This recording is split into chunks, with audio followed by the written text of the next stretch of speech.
মাম্মাম বলতে বলেছি না? পূজাটা কি? নো মামাম।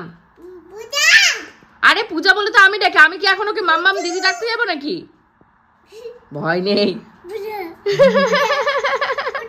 পূজা পূজা চান করবি আয়, ঘড়িতে 1:45 বাজে। আজকেও শ্বশুর বাড়িতে ফেরত যেতে পারিনি, আর মনে হচ্ছে যেতে পারবো না এবেলা। তোমাদের গোপুদা বলেছে বাড়িতে অডিটে এসছে। তোমাদের অনেকেরই কোশ্চেন থাকবে অডিট জিনিসটা কি। এই মুহূর্তে আমরা অনেক প্রোটোকলসের ভেতরে আছি, তোমাদেরকে আমরা বলতে পারছি না কি কারণে বাড়িতে এত অডিট হয়। অবশ্যই হোপফুলি খুব তাড়াতাড়ি তোমাদেরকে জানাবো। এখন দেখতে পাচ্ছ ঘরের অবস্থা খুবই খারাপ, শোচনীয়। তো ঘরের বেডটাকে ক্লিন করতে হবে, লিটিল গোল্ডের জল গরম হয়ে গেছে, ওকে অয়েল ম্যাসাজ করতে হবে। আমরা উঠেছি অনেকক্ষণ, আজকে আর ইচ্ছাই করছে না যে ব্লগ করি, কারণ ব্লগিং করে নিজেদের ডেলি লাইফটাকে একেবারে বিরক্ত করে দিয়েছি। তোমাদের গোপুদা বলেছে আগে ব্লগিং বন্ধ করো, তারপর ওই বাড়িতে যাবে। আমাকে কালকে রাতে না পুরো থ্রেড দিয়ে গেছে। তো দেখা যাক, ব্লগটা শুরু করা যাক। আর বুঝতে পারছো আজকে ভিডিও ভীষণই ফাটাফাটি আর মজাদার হবে, কারণ হবু জামাই এখনো ঘরে রয়েছে। দূর থেকে কিন্তু আমার লাইফস্টাইল তোমাদের দেখে মনে হয় ওয়াও কি সুন্দর একটা লাইফস্টাইল, বাপের বাড়ি শ্বশুর বাড়ি করছে, রান্নাবান্না কিচ্ছু নেই, একদম নিজের মতন স্বাধীন, যেটা শাশুড়ি নেই, কাউকে কোনো কৈফিয়ত দিতে হয় না।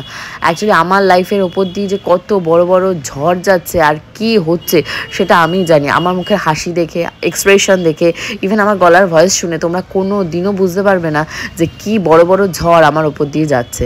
এটা আমাকে সহ্য করতেই হবে। আর আমার সাথে এটা কেন হচ্ছে, কোথায় আমার খামতি থাকছে সেটাও আমি নিজেই জানি না। এই যে আজকে আমার শ্বশুরবাড়িতে ফেরত যাওয়ার কথা, আমার একটু ইচ্ছা নেই শ্বশুরবাড়িতে ফেরত যাওয়ার। কেন নেই, কী জন্য নই, সেটা তোমাদের সাথে আমি শেয়ার করতে পারছি না। বাপের বাড়িতেও আমার আসার ইচ্ছা হয় না, আমার শ্বশুরবাড়িতেও যেতে ইচ্ছা হয় না। এখন আমার একটাই ইচ্ছা, আমি ভগবানের ঘরে যত তাড়াতাড়ি পৌঁছে যায় ততই যেন আমার মঙ্গল। ওই পরক্ষণেই মনে পড়ে তোমাদের লিটিল গোল্ডের কথা, যে আমি চলে গেলে তোমাদের লিটিল গোল্ডের কী হবে। অ্যাকচুয়ালি ওর তো কেউ নেই, আমি ইচ্ছা করে ওকে পৃথিবীতে এনেছি, তাই ও এসছে। আমার কথাগুলো কেউ নেগেটিভভাবে দিও না। যাও রান্না করো তাড়াতাড়ি। না কি কেটেছে তোমার ওই মহিলা, বুঝতেই পারছি না। যা কাটতে বলা হয়েছে উল্টো কেটেছে। এই দেখো না, চলো তেল জুতো পরো, চলো আমরা পার্ক থেকে ঘুরে আসি। জুতো পরে দাও, মাকে বলো মা জুতো পরি, আগে টাটা করে দাও। আচ্ছা সাজু করছি, ঠিক আছে সাজু করো। তো আমি বলেছি আমি সেজে নিই চান করে। আমি আসবো, আমি স্নান করে সাজুগুজু করে তারপর যাবো, তুমি তাড়াতাড়ি বেরিয়ে আসো। আমার সাজু করে দেখে না, কালকে সেই সাদা মূলোটা দিচ্ছে ঘন্ট হচ্ছে। আর এই পাশে হয়েছে তোমার বেগুন ভাজা, এটা লিটিল গোল্ডের খাবার। ধুয়ে কাম তুমি স্বর্ণর কাছ থেকে এটা চেয়েছো? কি বলেছো যে স্বর্ণ আমাকে চকলেট কিনে দাও? এখানটা আসো, এদেরকে একটু বলো কি চেয়েছো, জেমস চেয়েছো না চকলেট চেয়েছো? শুনতে পেলি? ও জেমস চেয়েছে, জেমস দিলো না দোকানে। তারপর তুমি কি বলছো মিল্কি বার দাও, ওই মিল্কি বারটা কিনে দিল, আর তুমি হাত পেতে এইভাবে নিয়ে নিলে। তোমার লজ্জা করলো না? তোমাকে আমি এই শিক্ষা দিয়েছি, এই শিক্ষা দিয়েছি যে লোকের কাছ থেকে চেয়ে চেয়ে জিনিস নেবে। কি কথা, না না আমি আর কি পাচ্ছি। তুমি চেয়েছো কেন? চেতে নেই, না না ও চাইনি। না না কেউ কিছু দিতে গেলে বলবে নো নো নো নো, খাই না। ঠিক আছে মা, কারো কাছে কিছু চেতে নেই। তুমি স্বর্ণকে দিয়েছো, থ্যাংক ইউ বলেছো? থ্যাংক ইউ বলেছো স্বর্ণকে? থ্যাংক ইউ বলেছো? বলনি কেন? হ্যাঁ স্বর্ণ আসলে থ্যাংক ইউ বলে দেবে। যাও যা। চেয়েছে জেমস, স্বর্ণকে বারণ করে দেওয়া হয়েছে যে চিপস, তারপর মাজা এগুলো তো দেবেই না। আর জেমস কালো চকলেট যেগুলো ডিয়ারি মিল্ক দেবে না, মিল্কি বার হোয়াইট চকলেট এটা দিতে। আর ছোট মানুষ 2 বছর 2.5 বছর হয়নি এখনো, এতগুলো ভাব কায়দাতে তো মনে হয় 5 বছর। এই দেখো দাম আমাদের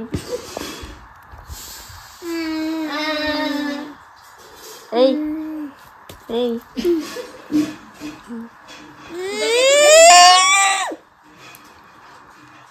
আমায় দাও, দাও মামা, দাও একটু দাও। এইটুকু? আচ্ছা একটু দাও। ইয়ে মা এইটুকু?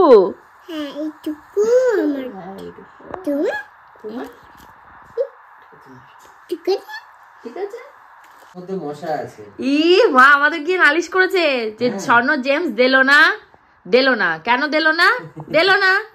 আমি বলছি মশা আছে, প্রথমে বলছে ফার্স্টে তোমার কাছে চেয়েছে না, আমি বলছি তুই চেয়েছিস কেন স্বর্ণর কাছে? বলছে আলু চেয়েছি আলু খাবো। হ্যাঁ, তারপরে আমি বললাম যে আলু তো পাওয়া যাবে না, তারপরে বলে জেমস খাবো, তখন আমি চকলেটটা জেমস খাবো।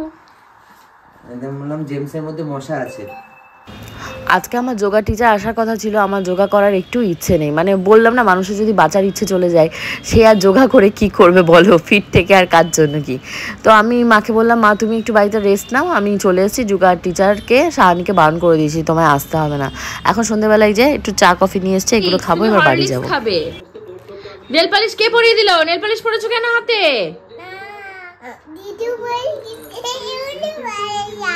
উল্লু বানায়া দিদু পরিয়ে দিয়েছে হাত পায়ে। ওই দেখো নেল পালিশ পরে অবস্থাটা দেখো। ফুদাও ফুদাও ফুদাও।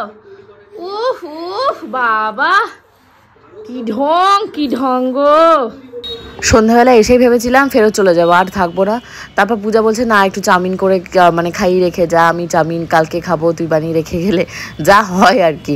তো এবার পূজা ব্রকলি, তারপর ক্যাপসিকাম, অনেক কিছু আগের দিন বাজার করলাম না বাজার থেকে, তো সেগুলো কাটাকুটি করে দিয়েছি। এবার আমিও মানে রান্না করার জন্য একটু ইয়ে হচ্ছি, মনটাকে তো অ্যাটলিস্ট মানে অন্য কোনো দিকে ডাইভার্ট করতে হবে। ওই একটা জিনিস নিয়ে যদি আমি ভেবে যাই, তাহলে আমি হয়তো সত্যি সত্যি আর কদিনই বা বাঁচবো বলো।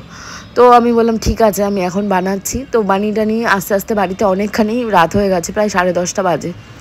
তো এসে আর কি করবে, এসে আর খাওয়া দাওয়া নেই, শুয়ে টুয়ে পড়েছি। এবার তোমাদের ভেতর থেকে অনেকেই বলবে তোমার ব্লগিং করার কি দরকার। অ্যাকচুয়ালি কী বলো তো, বড়লোক বাবার মেয়ে, বড়লোক হাজব্যান্ডের হলো কি বউ, তাতে কিছু যায় আসে না। নিজে কি করলাম, নিজে কি পরিচয় হলো, সেটাই কিন্তু মেন। আর তোমাদের কাছে একটাই রিকোয়েস্ট, প্লিজ আমাকে তোমরা সাপোর্ট করো, আমার ভিডিওগুলো দেখো, যাতে আমি কিছু টাকা আরও বেশি করে আর্নিং করতে পারি। আমি ডিরেক্টলি বলছি, আমি ইনডিরেক্টলি কিছু বলতে পছন্দ করি না। আর বিশেষ করে আমি কাউকে পৃথিবীতে ভয় পাই না, একমাত্র আমার ভগবান ছাড়া।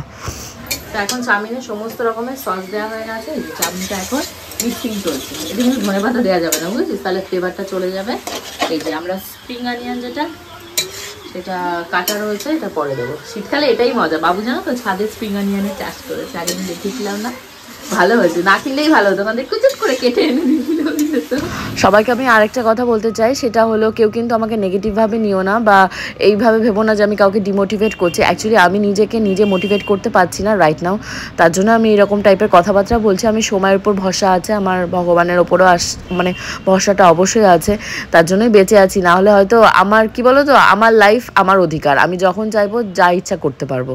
তো সেটা নয় ব্যাপারটা, মানে জীবনটা শেষ করে দেওয়াই লাস্ট কথা নয়, বেঁচে থেকে কতটা স্ট্রাগল করে মানে আমি আবার মানে সঠিকভাবে দাঁড়াতে পারি, সেটাই কিন্তু মেন ব্যাপার। আর তোমাদের ভেতর থেকে প্রচুর লোক আছে যারা আমাকে ফলো করো, আমাকে ভালোবাসো, তারা প্লিজ আমার জন্য প্রার্থনা করো যে কারণের জন্য আমার এত কষ্ট দুঃখ, সেটা যেন তাড়াতাড়ি লাঘু হয়। কারণ আমি সবসময় বলি, প্রার্থনার থেকে বেশি শক্তি আর কিছুতে নেই।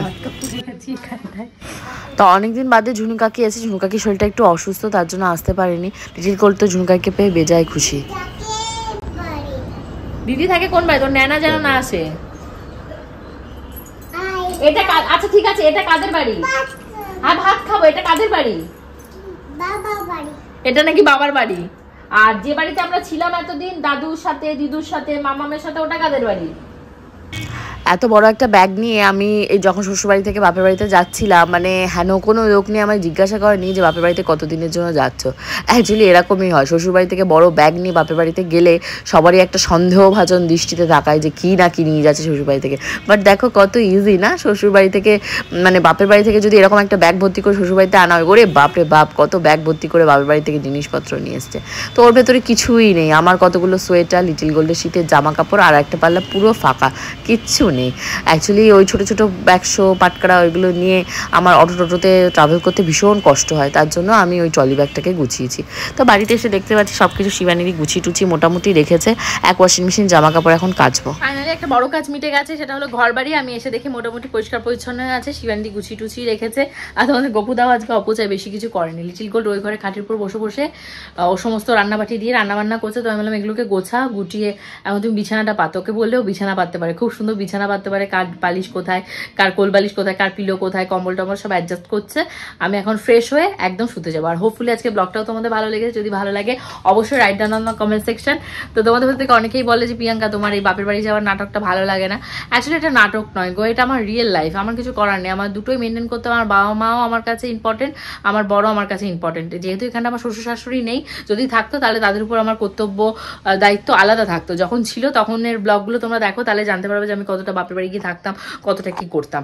তো ঠিক আছে, যারা যারা আমাকে মেনশন করছো না অবশ্যই কিন্তু মেনশন করো। অনেকদিন বাদে বললাম মেনশন করার কথা, কারণ যদি তোমাদের ইনকেস কারো সাপোর্টের দরকার হয় তো অবশ্যই মেনশন করো। কালকে ঠিক দুটোর সময় চলে আসবো। সবাই আমার ওয়েট করো। See you the next blog. Till then bye by.